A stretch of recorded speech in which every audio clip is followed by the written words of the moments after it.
இன்னும் சில நாட்கள்ல தென்மேற்கு பருவமழையானது தொடங்குறதா இருக்கு.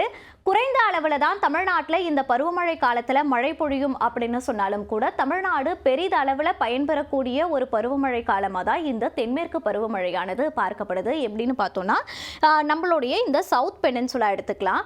அதாவது இந்த தென்மேற்கு பருவமழையின் போது அதிக மழை பொழிவை பெறக்கூடிய மாநிலங்கள் அப்படின்னு பார்க்கும்போது மகாராஷ்டிரா, கர்நாடகா, கேரளா இந்த மாநிலங்கள்லாம் அதிக அளவில் மழை பொழிவை பெறக்கூடிய மாநிலங்களா பார்க்கப்படுது. அப்ப எப்படி நம்மளுடைய தமிழ்நாட்டுக்கு பலன்கள் கிடைக்கும் அப்படின்னு சொல்லி பார்த்தீங்கன்னா அணைகள் மூலமாகவும் ஆறுகள் மூலமாகவும் தான் பயன்கள் கிடைக்கும். இதை இன்னும் சற்று விரிவா பார்க்கலாம்.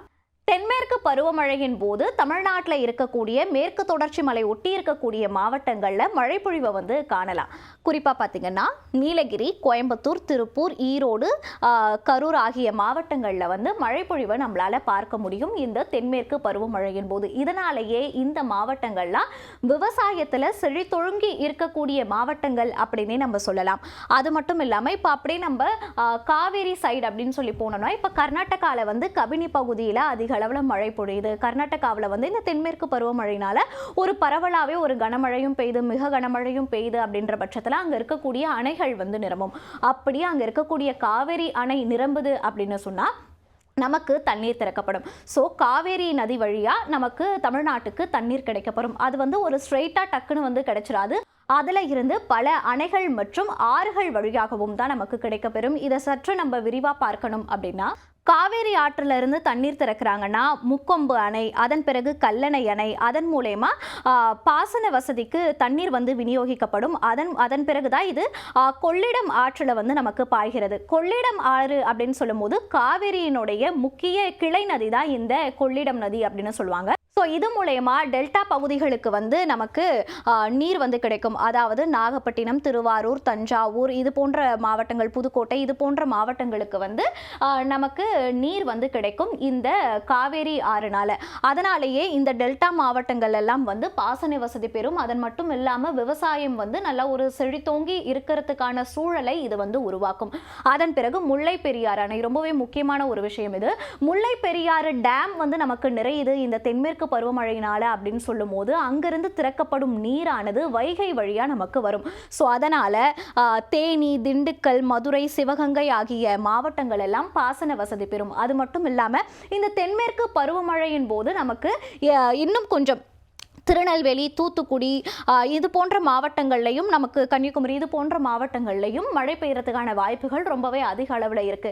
அதாவது குறிப்பாக திருநெல்வேலியில் இருக்கக்கூடிய தாமிரபரணி ஆறு அப்படின்றது ஒரு முக்கிய நீர் ஆதாரமாக பார்க்கப்படுது தமிழ்நாட்டில். அது மட்டும் இல்லாமல் தாமிரபரணி ஆறு வற்றாத நதி அப்படின்ற ஒரு பெயரும் பெற்றிருக்கு. ஏன் அப்படின்னு சொல்லி பார்த்தீங்கன்னா தாமிரபரணி ஆறு என்னைக்குமே வற்றவே வற்றாது. அதில் நீர் இருந்துகிட்டே இருக்கும்.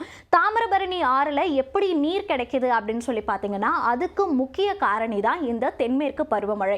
தென்மேற்கு பருவமழையினால தாமிரபரணி ஆற்றுக்கு நீர் கிடைக்கும். அதாவது மெயினா 2 சோர்ஸ் இருக்குன்னு சொல்லுவாங்க நீர் கிடைக்கிறதுக்கு. முதல் சோர்ஸ் தான் தென்மேற்கு பருவமழை.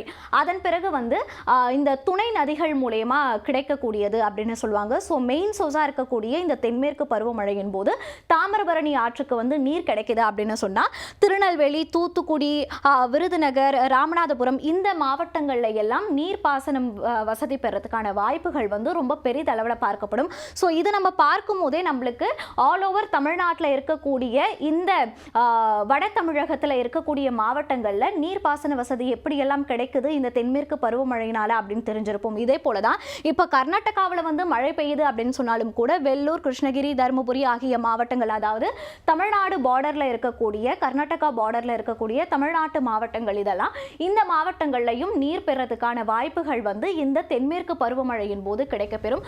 ஸோ இதனாலேயே தென்மேற்கு பருவமழையானது மிகவும் முக்கியமா தமிழ்நாட்டுக்கு பார்க்கப்படுது. வடகிழக்கு பருவமழை காலத்துல நமக்கு மழை பொழிவு அதிகம் அப்படின்னு சொன்னாலும் கூட தென்மேற்கு பருவமழையின் போது நம்மளுடைய தமிழ்நாட்டில் இருக்கக்கூடிய முக்கியமான அணைகள் மற்றும் நீர்நிலைகள் முழுமை அடைகிறதுக்கான வாய்ப்புகள் இந்த தென்மேற்கு பருவமழை காலத்தில் தான் கிடைக்கப்பெறுது. அது மட்டும் இல்லாமல் விவசாயம் செழிக்கவும் இந்த தென்மேற்கு பருவமழையானது தமிழ்நாட்டுக்கு பெரிதளவில் உதவுது அப்படின்னே சொல்லலாம்.